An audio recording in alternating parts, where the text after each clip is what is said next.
It's Nolan.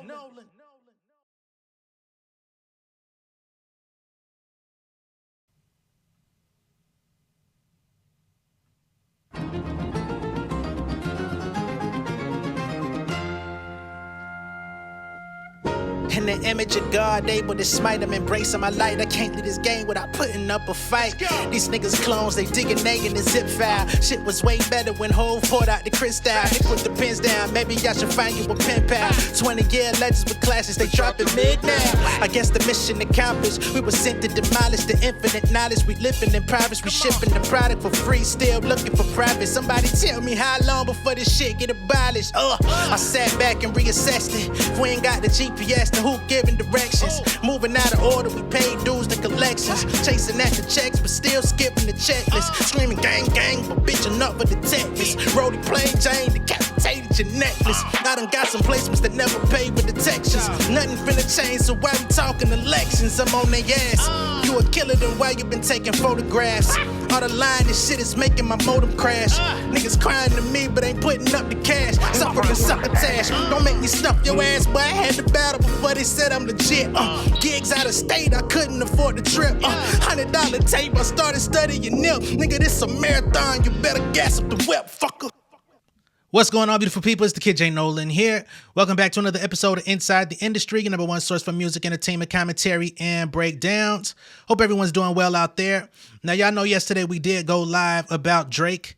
And of course, Spotify responded back to his petitions, basically alleging that UMG has some sort of master plan to take down Drake, and they've employed services from Spotify, they've employed services from Apple, they've employed services from iHeartRadio, all to come together to support Kendrick Lamar, namely the song Not Like Us, to boost that to the top of the charts, to boost that to the top of the conversation, even given allegations to say that they've sent money to content creators and also went to some independent stream farm people to get bots for Not Like Us. All of these different things that Drake alleged. We've gone over this a few times so that he could be devalued in the marketplace. They wouldn't have to pay him as much money, or they could just lowball him in every possible way when it came to renegotiations with UMG, right? So he puts this out there.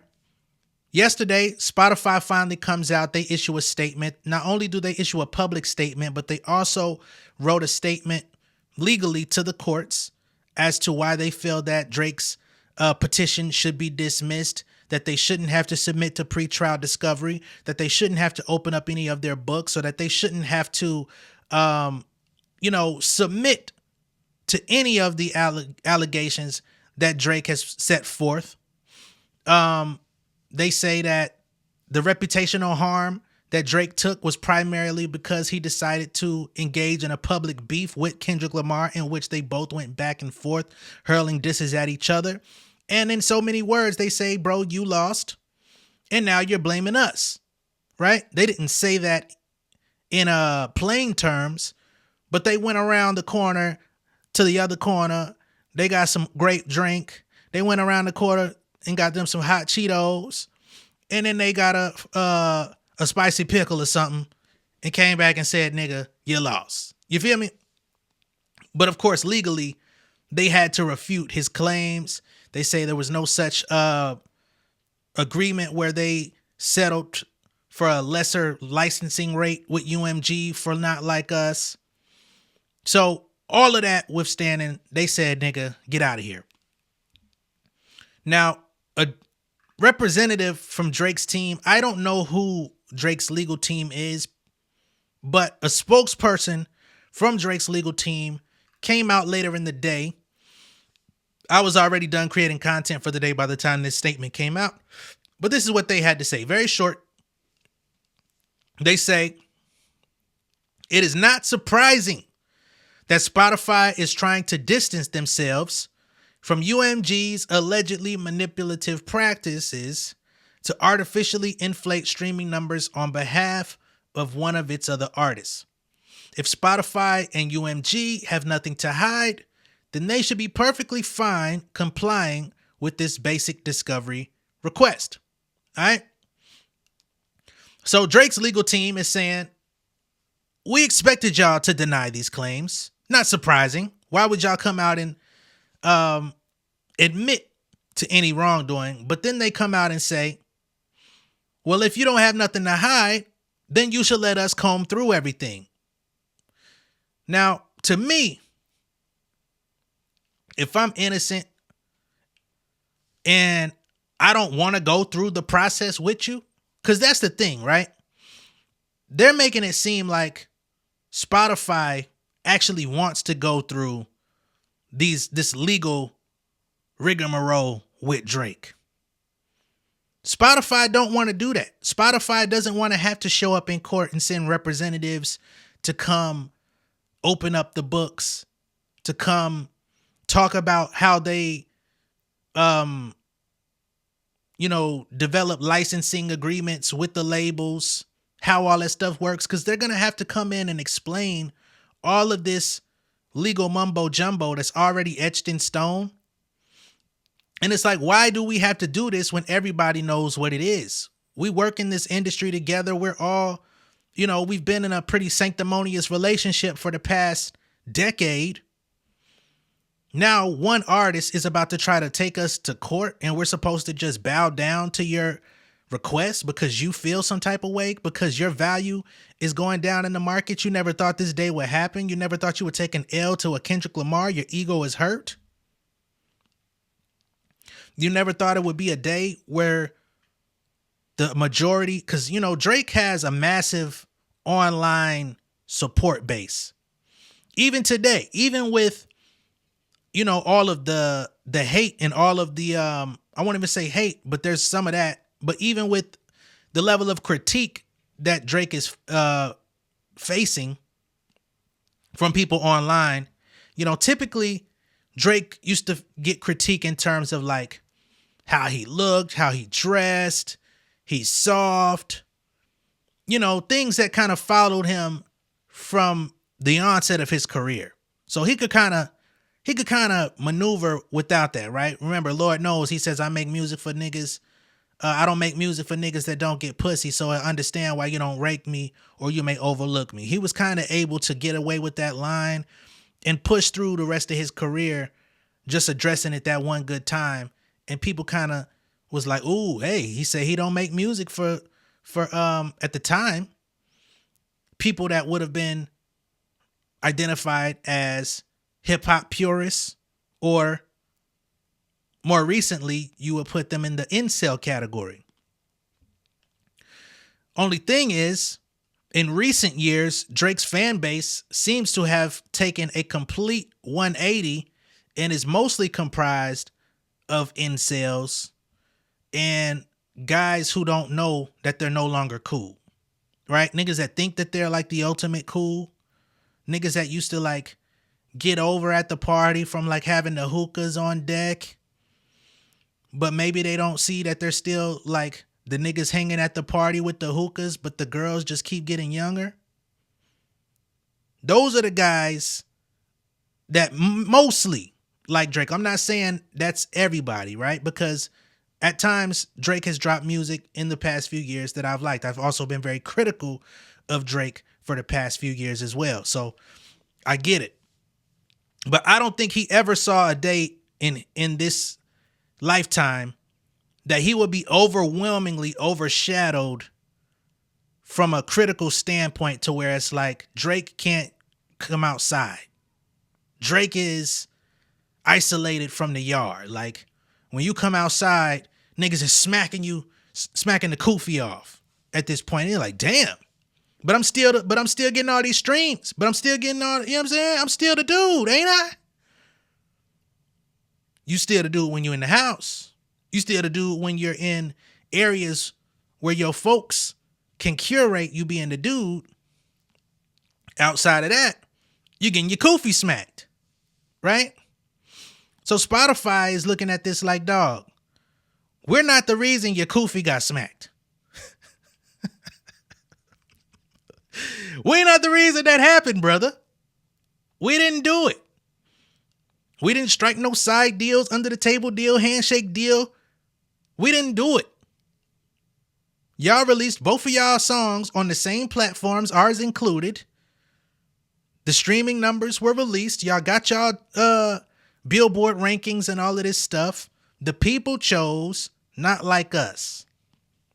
Why should I then come to the table, entertain your frivolous claims, open up my books, open up the agreement that stands with your label if we feel that we've done nothing wrong, right? Drake's team says, well, if you've done nothing wrong, you should just put everything out there for us to comb through it. There should be no problem with us applying scrutiny to the records. Spotify, in the nicest way possible, is saying, suck my dick. Nah. You ain't got the right to come up in these offices. Now, they say he has no evidence. And like I told y'all from the jump, it sounded to me like he wants Spotify, Universal, iHeartRadio to come to the table and prove his point. Come show me where you did these side deals, rather than him coming with his own set of investigation and evidence to say, these are the quotes, this is that. You know, he's not gonna probably show his whole hand from the jump, but based on the assertions made in his petition, his information is coming from a stranger on the internet on Academic's show, a stranger that retracted their statement. Damn, I meant to call him the DJ that don't spin. Went on somebody from there. He threw out this 30% discount that we still don't understand where that may have come from. Spotify says the only money that was exchanged between us and UMG was a $500 marquee advertisement, which is marquee is once again, it's something that's readily available. If you're an artist, you can go on Spotify for artists, and you can run a marquee campaign on there. You tell them what your budget is. You tell them how long you want to run the campaign, and they'll put your song. It'll be like an advertisement that pops on the screen. Outside of that, it's not illegal. It's not a side deal. It's something readily available to everyone, pretty much, as long as you have a budget. So they're saying that's all that we have in the system, and that was just so that Not Like Us would have advertisements running in France. That's why the budget was so low. What are they really going to accomplish with 500 euros or whatever the fuck it was that they said in there, which still is in the range of $500. So, and that's the thing that really irks me about Drake's claims, right? You're coming and trying to apply scrutiny to a $500 payment that's completely legal. You're saying that they're coming out applying, what do they say? $1,500 for bots to get 30 million streams. If $1,500, and I think the guy alleged that he got 1,500 and was supposed to receive another 15, and then they ghosted him or something like that. But it's just not realistic, man. He's saying that they boosted the YouTube views. I don't even see where they needed to boost the YouTube views, because I showed y'all in the previous video that Not Like Us was pretty much a related video, or a promoted video. I'll say related video for like the entire Universal catalog. I don't see how that's collusion when Universal is the company over it. Like, that's the thing. when Drake is in season, Drake also receives those benefits. When Drake's in album cycle, Drake also receives those benefits. So you mean to tell me because once in a blue moon, and again, for each artist on the label, I would not be surprised if everyone that's like a primary priority gets the same treatment. Like, okay, look, because remember I told y'all, it was one of Lil Wayne's videos, Not Like Us was like right there at the bottom of the thing to where it would play it again, to where it would play it after it was over. But those are the benefits that the top artists get. The Kendrick Lamars get that benefit. The Drakes get that benefit. The Taylor Swifts get that benefit. The Ariana Grandes of the world get that benefit. The Weeknd gets that benefit. So it's not like they just chose sides. Each of these artists, when they're in album cycle and they have new material out, you're going to see stuff like that to where when you play one, they're going to want their latest artist that's like performing to be the next up in the queue. Drake, again, just can't seem to accept that he wasn't the guy in that position. He wanted Universal to say, fuck Kendrick. I need to be the guy. If he drop a diss song about me, yeah, let him drop the diss song. But y'all are supposed to bring all the benefits in my direction. You know how much money I made you hoes? And the Drake fans, they ride with that. They roll with that. They have no problem with Drake having that stance because they feel justified. They say, hey, if he says, you know how much money I made you hoes, let's look at how much money I made you hoes. And that means, fuck Kendrick Lamar, y'all supposed to give me the promo.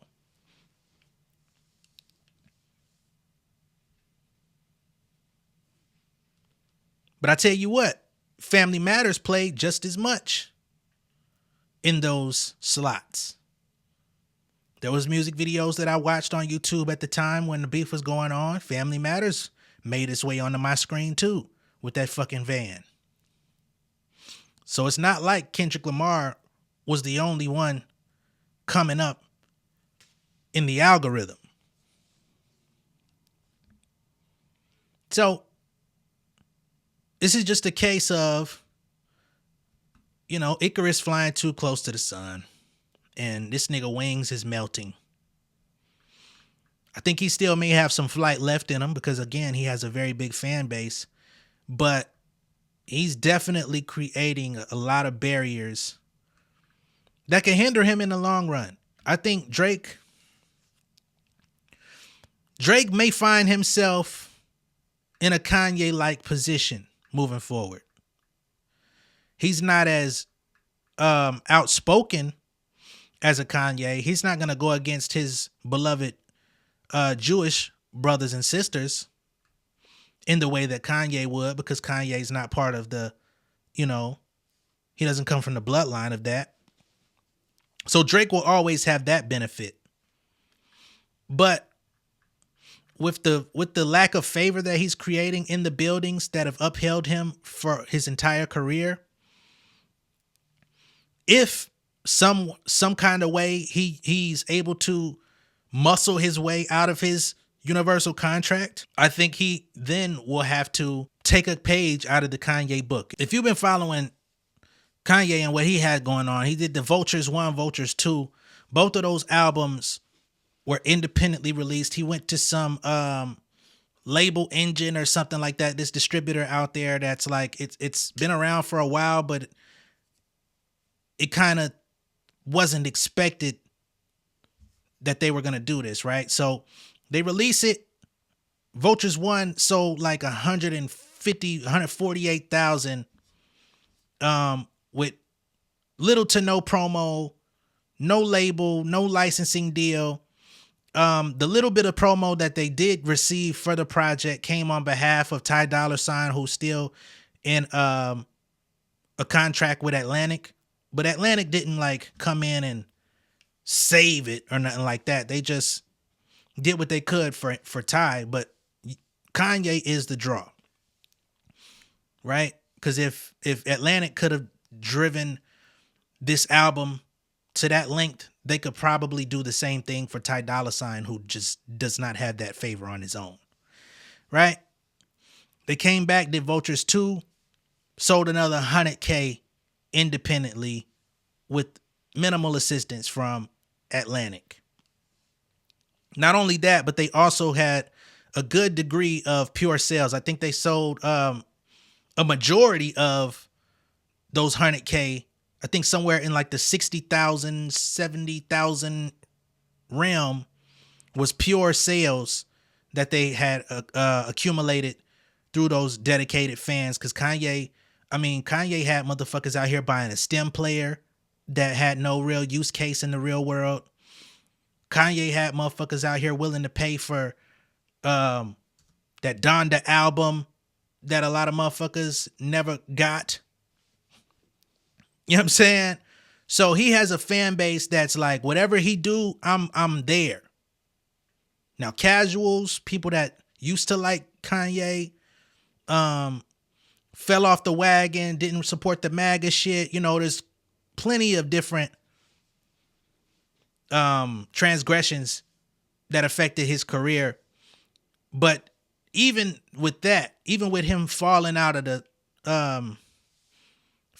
space, he still landed on a cloud because he just has that big of a fan base. I think Drake may end up finding himself in a similar position where he will continue to be relevant because of who he is, because of his name, because he's so easily recognizable, because he still has fanboys that are willing to come out and do lookalike contests. So he's still strong, but he's nowhere near as strong as he used to be when it comes to the culture, when it comes to him just being able to drop anything and it just be like an instantaneous hit and carry him. I think 2025 is definitely going to be the test to see like how strong Drake really is when UMG says fuck you, when Spotify says you can't come back over here, you can still release your music over here, but we'll never look out for you the same way. When Apple comes out and says, bro, you've soiled the relationship, you're not going to get those same looks that we once gave you. I think it's going to get very interesting to see how he rebounds from all of this, right? I heard the Joe Budden podcast talking about it, and, you know, they talked about the prospect of what happens if Drake decides to not release music via Spotify. If he takes the stance of saying, you know what? I'm not dropping my shit over there no more, right? The problem is whether or not Universal will allow him to play that type of game. Whether or not they will let him out his contract to where he can do what he wants, or if they play hardball with him and say, you are not doing a renegotiation, because I don't know if he's actually fulfilled the contract or if they're just doing a preemptive renegotiation to keep him with the company so that they can keep going once he fulfills. So from there, if that is the case, and these are a lot of ifs and if-and scenarios because we don't know all of the specifics, but if that's the case, then what stops Universal from putting Drake in label purgatory like some of the other smaller artists? And when I say smaller, we're talking about smaller than Drake, have gone through, where artists get shelved. Artists have albums, they deliver albums to the label, and they say, we're not putting it out. Nope, you got to wait. Now, to my knowledge, Drake is in a licensing situation with UMG where all they do is he brings them the music, they handle the distribution of it, they pay him his share, they take their cut, and everybody's hunky-dory, right? But if their relationship is fucked up, I wonder how that works.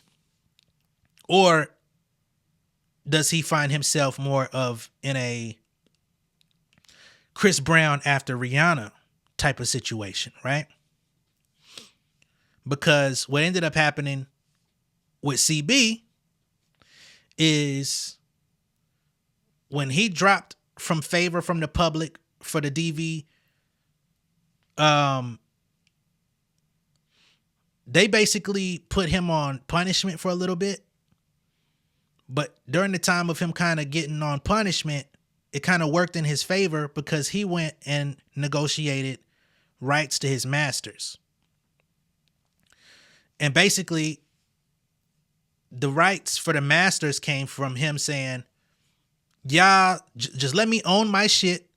Let me submit the music to y'all. All y'all got to do is drop it. Don't promote it. Don't do nothing. I'm going to show y'all that I can run this up on my own as long as you let me own it.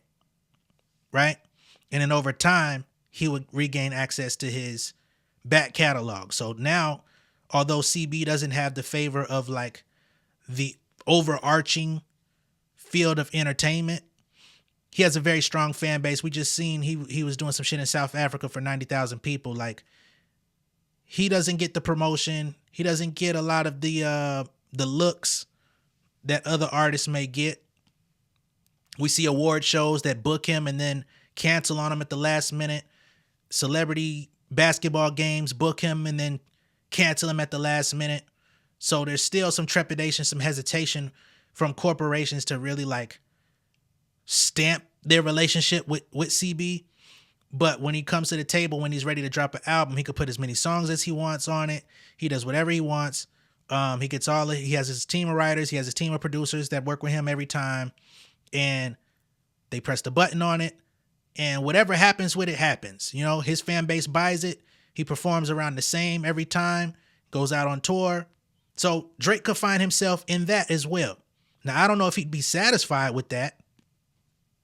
But he could find himself in that position where Universal says, all right, you could drop your music, but we're not investing anything into it. So all of the success from here on out will be on you, right? Some people say Drake doesn't utilize a budget.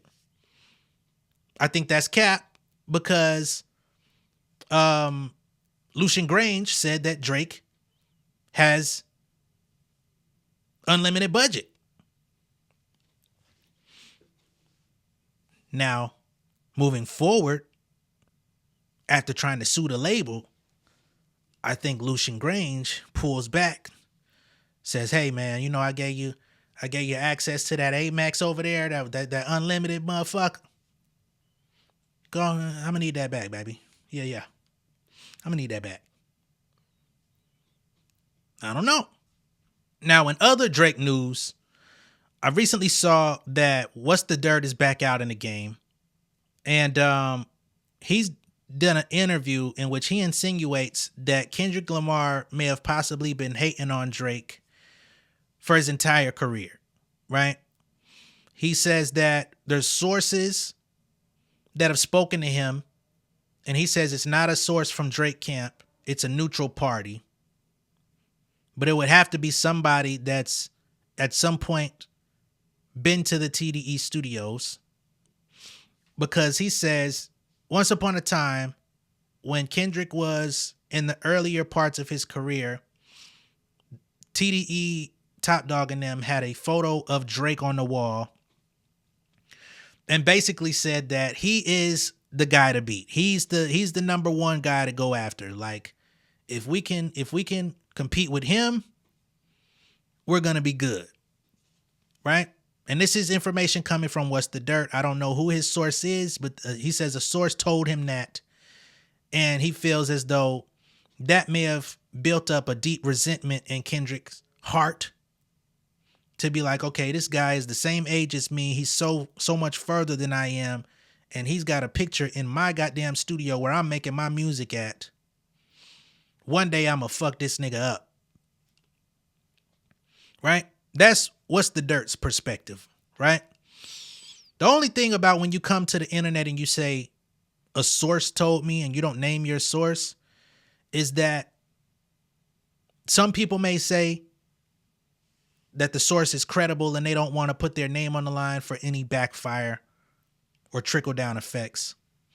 On the other side of the spectrum, you could say, shit, I could come on here right now and tell y'all a source told me Kendrick Lamar wants to do a song with me. And I could be lying out my motherfucking ass. But if I say, hey man, unnamed source said Kendrick want to fuck with your boy. Hey, and then I string y'all along all 2025 trying to be, hey man, we got that Kendrick thing, man. A source told me we trying to get it done, baby. And it come December, December of next year, y'all like, J Nolan, what the fuck happened? What happened to the source, nigga? Your source is not reliable. You're a lying ass nigga. I'm unsubscribing. Should have named your source, right? So that's the tricky game you play when you can't name your sources, because people literally come on the internet talking out of their anus under the guise of having sources, and then 2 weeks later, because stuff moves fast, 2 days later, niggas come out and say, bro, you out here capping. We gonna whoop your ass when I see you. And then shit get real for people. Now, I'm not saying that's what's gonna happen to What's the Dirt. I don't know who his source is. I can't confirm or deny. But that is a theory that I seen him speaking about recently. And I thought that was very interesting. Because the people he was talking to were basically saying that Top Dawg was forcing Kendrick to do pop features with the Taylor Swifts of the world, the Maroon 5 Adam Levine's of the world, the Imagine Dragons, all that type of stuff. And they were basically trying to say that Top Dawg was forcing Kendrick to do these features against his will because they wanted him to compete with the pop capabilities of Drake. Only thing I could say to that is, cap. You got to think. We're talking about Kendrick Lamar on the onset of Good Kid, Mad City about to drop, coming off of Section 80. I don't know what struck the chord of people, with the Recipe and fucking what was the other shit that dropped before Good Kid, Mad City dropped, like the singles. I know Compton dropped before too. But behind the scenes, a lot of these motherfuckers was like all on Kendrick's nuts. Lady Gaga was out there praising him like the second coming of Jesus. I mean, we even have a version of her singing terribly on Bitch Don't Kill My Vibe.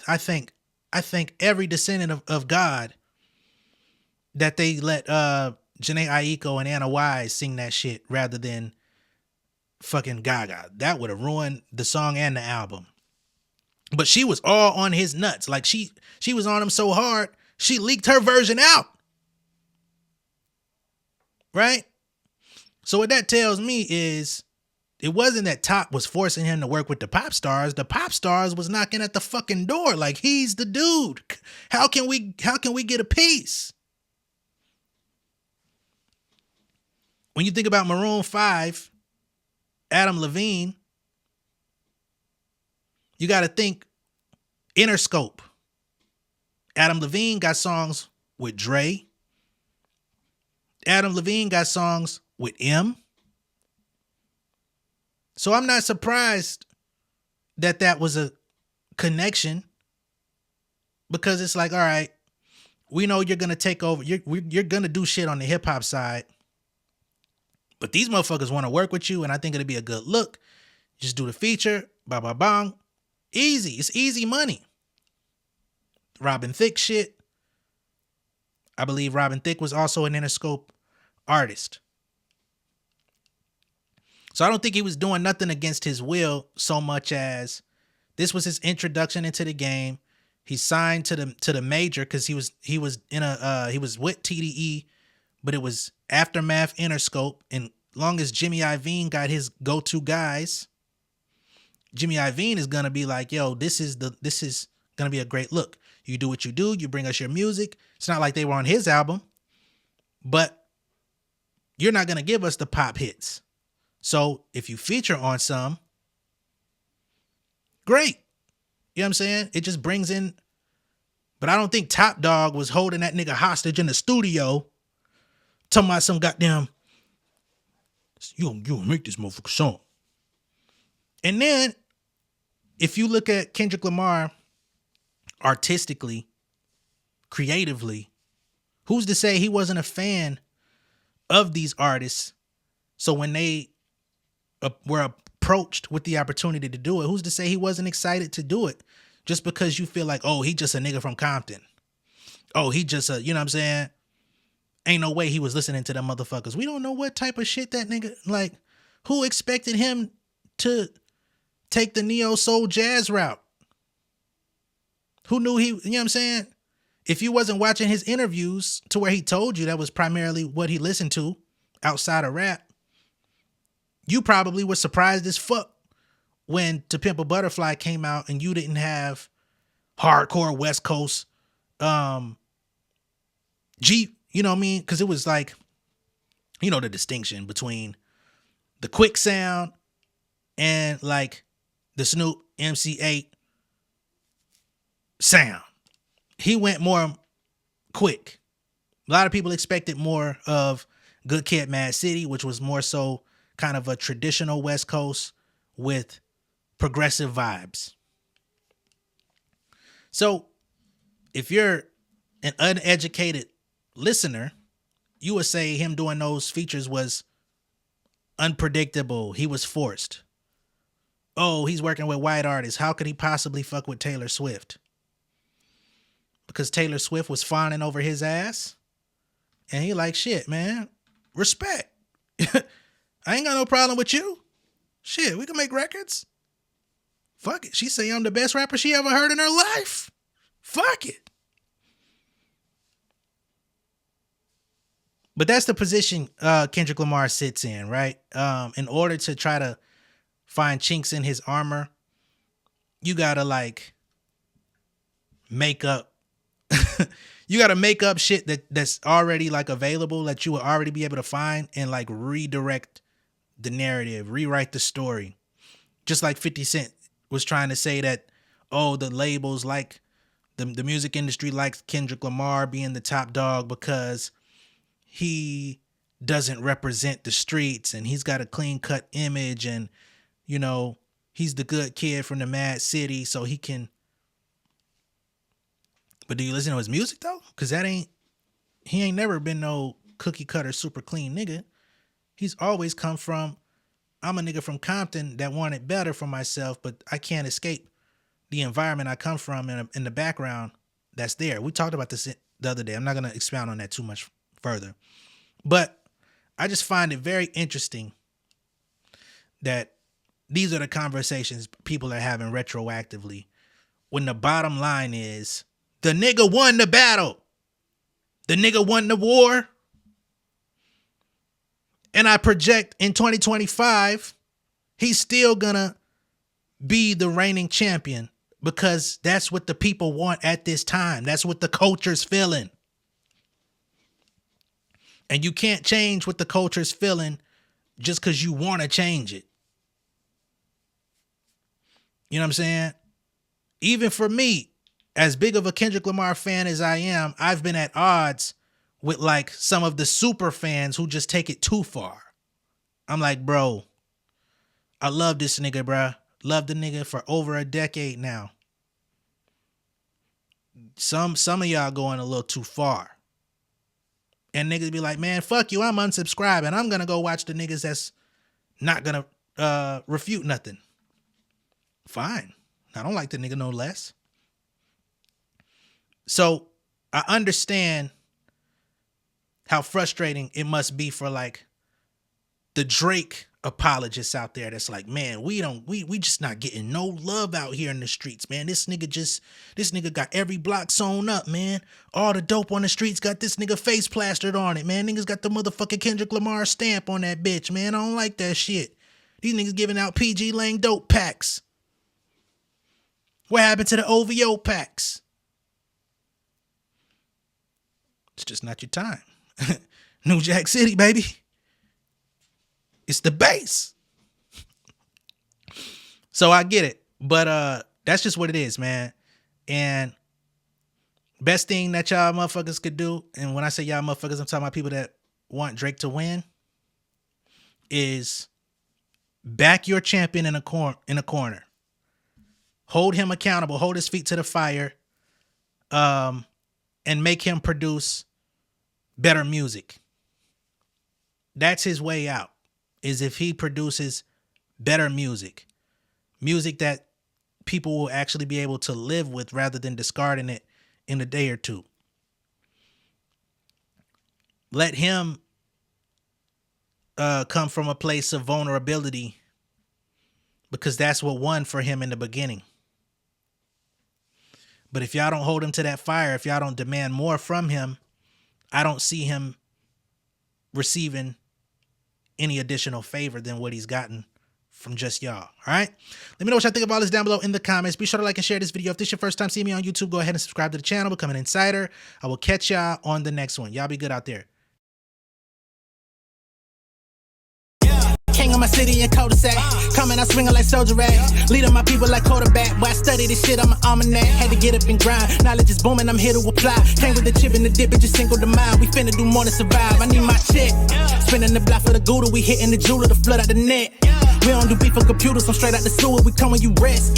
Niggas be looking perplexed, so keeping my foot on their neck. No map, I trust my gut for the quest. With drama, I'm fully abreast. I was ready for years and they doubted me. All of a sudden they tell me they proud of me. I been dropping these haters like calories. Cross I'm out, I came back with some boundaries. Stand for my honor, but too raw, no corner. Packing the stick with a drummer. When I catch my bad, won't fumble. I done came too far to be humble.